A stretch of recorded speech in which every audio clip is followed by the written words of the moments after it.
जय श्री कृष्णा दोस्तों सूत जी नाम के एक बहुत बड़े शिष्य हुए हैं वेद व्यास जी के। और श्री सोनक जी नाम के एक बहुत बड़े महात्मा हुए हैं। तो सोनक जी सूत जी से पूछते हैं, इहि घोर कलो प्रायो जीवस्य चासु रताम गता कलेश क्रांतस्य तस्यैव शोधने किम प्रायन। क्या मतलब हुआ इसका कि इस घोर कली काल में जीव प्राय आसुरी स्वभाव के हो गए हैं। हम देख ही रहे हैं, हर तरफ हाहाकार मचा है। बाप बेटे को मार देता है, बेटा बाप को मार देता है, स्त्रियों का सम्मान नहीं हो रहा है। तो विविध कलेशों से और इसी वजह से वो अनेकों प्रकार के दुख से घिरा है।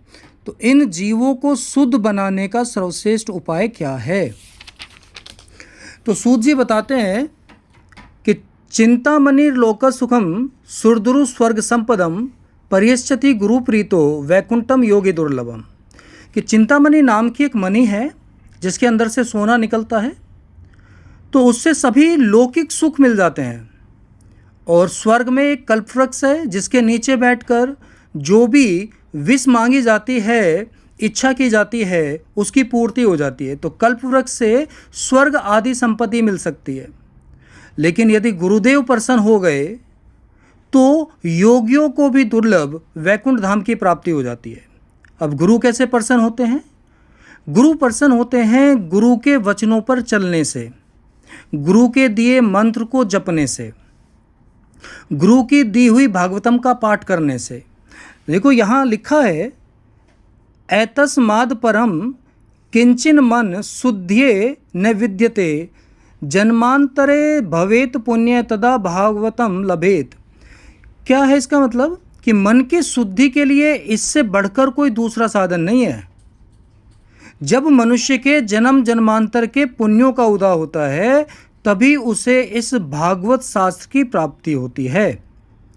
और जन्मों जन्मों का पुण्य उदय होने से क्या होता है कि हमें गुरु की प्राप्ति हो जाती है। और जब गुरु की प्राप्ति हो जाती है तो हमें भागवतम शास्त्र की प्राप्ति होती है।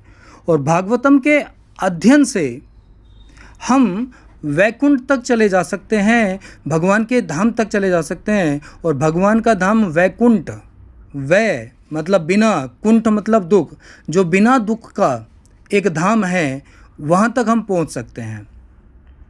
तो ये जो भागवतम है ये अति दुर्लभ है और इसको हर कोई नहीं पा सकता। अगर आप भागवतम, आपके पास भागवतम है और आप उसका नित्य अभ्यास करते हैं, नित्य उसके 1-2 श्लोक पढ़ते हैं, तो आप कभी भी नरक में नहीं जाओगे, आप कभी भी दुर्गति को प्राप्त नहीं होगे। ऐसी महानता है इस भागवतम शास्त्र की।